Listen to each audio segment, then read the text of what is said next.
Hello बच्चों, आइए इस प्रश्न को पढ़ते हैं। चुंबकीय क्षेत्र बी वेक्टर में अवस्थित एम वेक्टर चुंबकीय आघूर्ण वाले धारा पास द्वारा अनुभूत बल आघूर्ण टाउ वेक्टर का मान होता है। पहला ऑप्शन है टाउ वेक्टर बराबर M vector cross B vector. दूसरा ऑप्शन है टाउ वेक्टर बराबर B vector cross M vector. तीसरा ऑप्शन है टाउ वेक्टर बराबर एम वेक्टर बटे बी वेक्टर। चौथा ऑप्शन है टाउ वेक्टर बराबर M vector dot B vector. आइए इस प्रश्न की मुख्य अवधारणा की चर्चा करें। सबसे पहले हम समझते हैं कि चुंबकीय आघूर्ण क्या होता है, अर्थात एम वेक्टर क्या होता है। मान लीजिए हमारे पास में एक धारा पास है कुछ इस तरीके से। मान लेते हैं कि इसमें धारा आई प्रवाहित हो रही है कुछ इस तरीके। तो यहाँ पे जो चुंबकीय आघूर्ण का दिशा लिखा जाता है वो इस पूरे धारा पास के क्षेत्रफल के अभिलंबोत लिखा जाता है। तो धारा ऐसे जा रही है तो इसके अभिलंबोत अर्थात ऊपर की तरफ चुंबकीय आघूर्ण की दिशा हो जाएगी। अपनी उंगलियों को मोड़े कुछ इस तरीके से, जिस तरीके से धारा प्रवाहित हो रही है, तो अंगूठी की जो दिशा होगी वो एम वेक्टर की दिशा होगी। दरअसल जिधर चुंबकीय आघूर्ण होता है उधर ही क्षेत्रफल सदिश भी ले लिया जाता है। ऐसी स्थिति में इस पूरे धारा पास का चुंबकीय आघूर्ण अर्थात एम वेक्टर का मान लिखा जाता है आई गुणे क्षेत्रफल सदिश ए वेक्टर। इस चीज को ध्यान में रखें। दूसरी चीज हम एक चीज और समझते हैं। मान लीजिए कि एक चुंबकीय क्षेत्र है कुछ इस तरीके से। हम क्या करते हैं कि इस चुंबकीय क्षेत्र के अंदर एक धारावाही छड़ रख देते हैं कुछ इस तरीके से। मान लेते हैं कि छड़ से आई धारा प्रवाहित हो रही है इस दिशा में। हम मान लेते हैं कि जो ये छड़ है इसकी लंबाई का जो सदिश है वो एल वेक्टर है तथा जो एल वेक्टर है वो धारा की दिशा में ही है कुछ इस तरीके से। ऐसी स्थिति में इस छड़ के ऊपर लगने वाला जो चुंबकीय बल होता है उसे लिखा जाता है एफ वेक्टर बराबर आई लंबाई सदिश जो कि धारा की दिशा में ली गई है उसका उसका सदिश गुणन करते हैं चुंबकीय क्षेत्र के साथ कुछ इस तरीके से। तीसरी चीज अब हम समझते हैं किसी भी अक्ष के परितः बल आघूर्ण किस तरीके से काम करता है। हम सभी के घर में दरवाजा होता है कुछ इस तरीके से। दरवाजे में एक कुंडी होती है कुछ इस तरीके से। मान लेते हैं जो दरवाजा है जिस अक्ष के परितः घूमता है या खुलता अथवा बंद होता है वो ये है। इसको नाम दे देते हैं पी क्यू। तो अगर इस पी क्यू के परितः बल आघूर्ण हमें चाहिए अर्थात इस दरवाजा को हम घुमाना चाहते हैं तो हमें बल या तो अंदर की तरफ लगाना होगा या तो बाहर की तरफ लगाना होगा। अर्थात जो भी बल है उसका कुछ न कुछ मान इस पी क्यू अक्ष के अभिलंबोत होना चाहिए, तभी ये दरवाजा खुलेगा अथवा बंद होगा। अर्थात अगर हम यहाँ पे मान लें कि जो बाहर वाला बल है वो F1 वेक्टर है और अंदर वाला जो बल है वो F2 वेक्टर है अर्थात F2 सदिश है। अर्थात अगर यहाँ पे हम F1 के द्वारा लगने वाले बल आघूर्ण को लिखें तो वह जीरो नहीं होगा तथा F2 वेक्टर के द्वारा भी लगने वाला बल आघूर्ण जीरो नहीं होगा। ऐसा तब होगा जब F1 वेक्टर एवं F2 वेक्टर या तो पूरी तरह से PQ के अभिलंबोत हो अथवा इनका कुछ मान PQ के अभिलंबोत हो। मान लीजिए एक और बल है जो कि हम कुछ इस तरीके से ऊपर की तरफ लगाते हैं जिसे F3 वेक्टर नाम दे देते हैं। अब जो ये F3 वेक्टर है दरअसल ये समांतर है PQ अक्ष के। एक और बल लेते हैं नीचे की तरफ कुछ इस तरीके से, इसको F4 वेक्टर नाम देते हैं। जैसा कि आपको समझ में भी आ रहा होगा कि जो F3 वेक्टर है उसकी वजह से जो बल आघूर्ण होगा वो शून्य होगा, क्योंकि अगर आप दरवाजे को ऊपर की तरफ ढकेलो तो वो थोड़ी ही PQ के चारों तरफ घूमेगा। वो कभी भी ऊपर की तरफ थोड़ी खुलता है। वो तो या तो इस तरह से खुलेगा या तो कुछ इस तरीके से। इसी तरीके से जो यहाँ पे F4 वेक्टर है वह भी समांतर है PQ के तथा आपको महसूस हो रहा होगा कि F4 बल द्वारा भी जो यहाँ पे बल आघूर्ण होगा वह शून्य होगा PQ के परितः। अर्थात अगर आपको किसी भी अक्ष के परितः बल आघूर्ण चाहिए तो उस अक्ष से जुड़ी हुई वस्तु के ऊपर आप बल कुछ इस तरीके से लगाएं कि वो उसका या तो पूरा मान अक्ष के अभिलंबोत हो अथवा उसका कुछ ना कुछ मान जो है वह दिए गए अक्ष के अभिलंबोत हो, तभी उसका बल आघूर्ण आता है अथवा बल आघूर्ण जीरो हो जाता है। इन मुख्य उदाहरणों का इस्तेमाल करके इस प्रश्न को हल करें। तो हम एक धारा पास ले लेते हैं कुछ इस तरीके से। मान लेते हैं कि इसमें जो धारा प्रवाहित हो रही है वह कुछ इस तरीके से प्रवाहित हो रही है, आई नाम दे देते हैं। हम कोई भी आकृति का धारा पास ले सकते हैं लेकिन मैंने यहाँ पे आयताकार धारा पास लिया है और इसी धारा पास के लिए हम इसके इस अक्ष के परितः जिसको हम नाम दे देते हैं PQ, हम इसके ऊपर लगने वाले चुंबकीय बल आघूर्ण का मान निकालेंगे। तो यहाँ पे चुंबकीय आघूर्ण लगने के लिए चुंबकीय क्षेत्र यहाँ पे इस पास के ऊपर आरोपित करना पड़ेगा। मान लेते हैं कि इसके ऊपर चुंबकीय क्षेत्र कुछ इस तरीके से बी वेक्टर नाम दे देते हैं। यहाँ पे धारा पास को नाम दे देते हैं ABCD।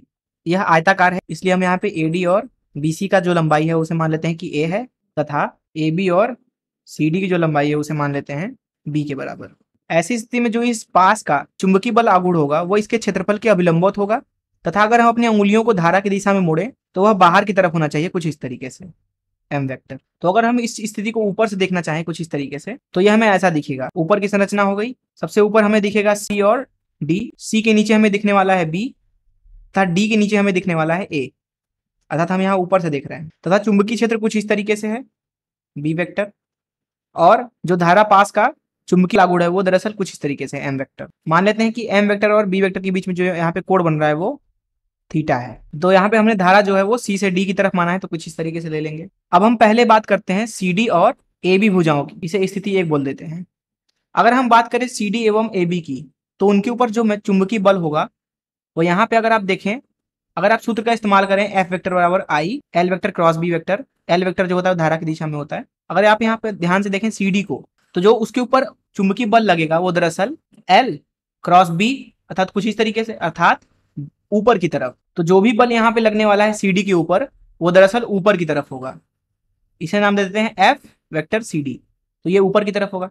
उसी तरीके से अगर हम बात करें ए बी की, तो ए बी के ऊपर जो चुंबकीय बल लगने वाला है वो अंदर की तरफ लगने वाला है, जिसको नाम दे देते हैं ए बी। ध्यान से अगर हम देखें, ये इसका अक्ष है जिसके परितः हम बल आघूर्ण निकालेंगे। ऊपर है सी डी, नीचे है ए बी। दरअसल सी डी के ऊपर पी क्यू अक्ष के ही समानांतर ऊपर की तरफ बल लग रहा है, ए बी के ऊपर नीचे की तरफ बल लग रहा है। एफ वेक्टर सी डी को नाम दे दें F1 वेक्टर, तथा एफ वेक्टर ए बी को नाम दे दें F2 वेक्टर। तो जो यहाँ पे F1 वेक्टर और F2 वेक्टर हैं, ये दरअसल PQ के समानांतर हैं। जैसा कि मैंने आपको पहले ही बताया कि अगर बल अक्ष के समानांतर होते, जो कि यहाँ पे मैंने लिया था F3 वेक्टर और F4 वेक्टर, तो उनकी वजह से अक्ष के परितः जो बल आघूर्ण होता है वो शून्य होता है। अब क्योंकि यहाँ पे जो टाउ कुल होगा वह बराबर होगा इन चारों भुजाओं की वजह से जो PQ के परितः बल आघूर्ण आ रहा है वो, अर्थात टाउ वेक्टर AB की वजह से प्लस टाउ वेक्टर BC की वजह से प्लस टाउ वेक्टर CD की वजह से प्लस टाउ वेक्टर DA की वजह से। क्योंकि यहाँ पे जो F1 और F2 हैं, अर्थात F वेक्टर CD और F वेक्टर AB, ये दोनों ही अक्ष के समानांतर है, इसलिए AB और CD के द्वारा जो बल आघूर्ण आने वाला है वो शून्य आने वाला है। अर्थात टाउ वेक्टर AB और टाउ वेक्टर CD ये दोनों ही शून्य होंगे। अर्थात यहाँ पे जो टाउ कुल आएगा PQ के परितः वो आने वाला है tau vector BC plus tau vector DA। अब यहाँ पे हम अगर ऊपर से ही देखें तो स्थिति को हम कुछ ऐसा भी सोच सकते हैं। ये आपका ऊपर का तार C से D धारा ऐसे प्रवाहित हो रही है। अगर आप बात करें DA भुजा की, तो दरअसल उसमें जो धारा है वो अंदर की तरफ घुस रही है, तो ये आपका है DA जो कि अंदर की तरफ है। वहीं अगर आप बात करें BC की, तो दरअसल उसमें जो धारा है वो बाहर की तरफ आ रही है, तो ये आपका BC हो गया। इस पे चुंबकीय क्षेत्र ऐसे है, इस पे भी चुंबकीय क्षेत्र ऐसे है, बी वेक्टर, अर्थात बी वेक्टर दोनों ही भुजाओं DA और BC पर अभिलंबवत है। ऐसी स्थिति में अगर हम DA और BC पर चुंबकीय बल लिखना चाहें, मान लेते हैं कि DA के ऊपर जो बल लग रहा है वो F3 वेक्टर है। अब यहाँ पे जो चुंबकीय क्षेत्र है वो दरअसल कुछ इस तरीके से धारापाश के क्षेत्रफल सदिश के साथ थीटा कोण पर है, तो यहाँ पे F3 सदिश का मान लिखेंगे I L vector cross B vector. ऐसे ही अगर हम इस BC के ऊपर बल लिखना चाहें तो वो कुछ इस तरीके से होगा, चुंबकीय क्षेत्र और BC के अभिलंबवत, इसको हम F4 वेक्टर नाम दे देते हैं। तो F4 वेक्टर को लिखा जा सकता है F वेक्टर BC, अर्थात BC के ऊपर बल। इसको बिंदुवत रेखाओं से हम आगे बढ़ा देते हैं। यहाँ पे DC को बिंदुवत रेखाओं से आगे बढ़ा दिया, तो यहाँ पे ये वाला कोण थीटा है और ये पूरा कोण 90 है, और यहाँ पे भी ये वाला कोण थीटा है और ये पूरा कोण 90 है, तथा यहाँ से यहाँ तक का कोण 90 है, इसलिए ये वाला कोण थीटा हो जाएगा और ये वाला कोण भी थीटा हो जाएगा। जो PQ है दरअसल वो यहाँ पे है, PQ अंदर की तरफ, इसी के चारों तरफ हमें निकालना है बल आघूर्ण का मान। तो यहाँ से यहाँ तक मान लेते हैं कि R वेक्टर है, R1 वेक्टर मान लेते हैं कि इधर से इधर है, R2 वेक्टर मान लेते हैं इधर से इधर। ऐसी स्थिति में जो F3 बल के द्वारा हम बल आघूर्ण लिखेंगे वो लिखा जाएगा R का सदिश गुणन F3 बल के साथ। अब यहाँ पे अगर आप ध्यान से देखें तो R1 वेक्टर कुछ इस तरीके से और F3 वेक्टर इधर, F3 बल की वजह से जो बल आघूर्ण होगा वो बाहर की तरफ होगा। अब यहाँ पे अगर देखें तो R2 वेक्टर जो है वो कुछ इस तरीके से है, तो यहाँ पे अगर बल आघूर्ण लिखेंगे F4 सदिश बल द्वारा तो वह भी बाहर की तरफ होगा, और क्योंकि स्थिति पूरी तरह से सममित है इसलिए इन दोनों के मान बराबर होंगे। मान लेते हैं कि इनके संख्यात्मक मान टाउ नॉट है। ऐसी स्थिति में अगर हम संख्यात्मक मान का मान लिखना चाहें तो वो हो जाएगा RF साइन थीटा। अब यहाँ पे अगर आप ध्यान से देखें तो जो R1 वेक्टर और R2 वेक्टर का संख्यात्मक मान है वो दरअसल बराबर है, और वो बराबर है DC का आधा। यहाँ पे अगर DC का आधा करेंगे तो वो B/2 है। तो यहाँ पे जो टाउ नॉट का मान मिल रहा है जो कि F3 वेक्टर की वजह से और F4 वेक्टर की वजह से लगने वाले बल आघूर्ण का संख्यात्मक मान है वो हो जाएगा B/2 बल का मान, जो कि होगा ILB। I जो यहाँ पे L लिखा जाएगा दरअसल वो लिखा जाएगा DA की लंबाई अथवा BC की लंबाई। DA और BC दोनों की लंबाई जो है वह A के बराबर है, तो यहाँ पे A लिख देंगे। और चुंबकीय क्षेत्र का मान मान लेते हैं कि संख्यात्मक मान चुंबकीय क्षेत्र का B है, और इसमें साइन थीटा का गुणा कर देंगे। तो यहाँ पे जो हमें टाउ नॉट का मान मिलेगा वो मिलेगा AB गुणे I/2 B sine theta. F3 vector एवं F4 वेक्टर की वजह से बल आघूर्ण का संख्यात्मक मान। तो अगर हम धारा पास के ऊपर, जो कि यहाँ पे कुछ इस तरीके से बना लेते हैं, इधर C है इधर D है, C के नीचे B है, D के नीचे A है, धारा इस तरीके से प्रवाहित हो रही है तथा जैसा कि मैंने पहले ही बताया कि जो कुल बल आघूर्ण है वो बाहर की तरफ है। तो अगर इसको लिखना चाहें यहाँ पे, अर्थात कुल बल आघूर्ण का संख्यात्मक मान, दरअसल वो बराबर होगा 2 गुणे टाउ नॉट के, क्योंकि यहाँ पे F3 और F4 दोनों ही बलों के द्वारा लगने वाला बल आघूर्ण बाहर की तरफ है तो उन्हें साधारणतः जोड़ा जा सकता है। ये बराबर हो जाएगा दरअसल A B I B sine theta के। अब यहाँ पे अगर दिए गए धारा पास के लिए हम चुंबकीय आघूर्ण का मान लिखना चाहें तो वो आई ए होगा, जो कि यहाँ बाहर की तरफ होगा। अब यहाँ पे दिए गए पास के लिए जो चुंबकीय आघूर्ण है वो बाहर की तरफ है, उसका मान है आई गुणे ए वेक्टर, तथा यहाँ पे जो चुंबकीय क्षेत्र है वो कुछ इस तरीके से है बी वेक्टर। इन दोनों के बीच का कोण थीटा है। जैसा कि यहाँ पे आप देख सकते हैं कि जो कुल बल आघूर्ण है वो दरअसल बाहर है। ये एम वेक्टर और बी वेक्टर दोनों की यह विलंबवत है।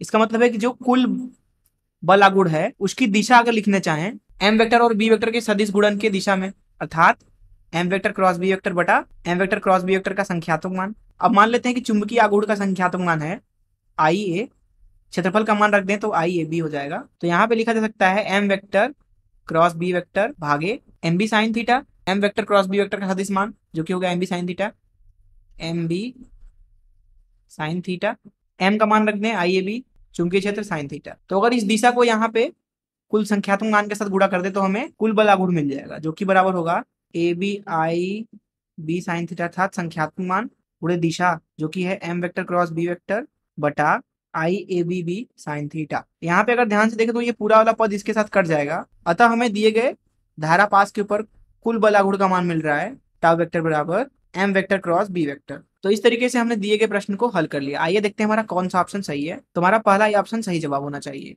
मैं आशा करता हूं कि आपको इस प्रश्न का हल जरूर समझ में आया होगा। धन्यवाद।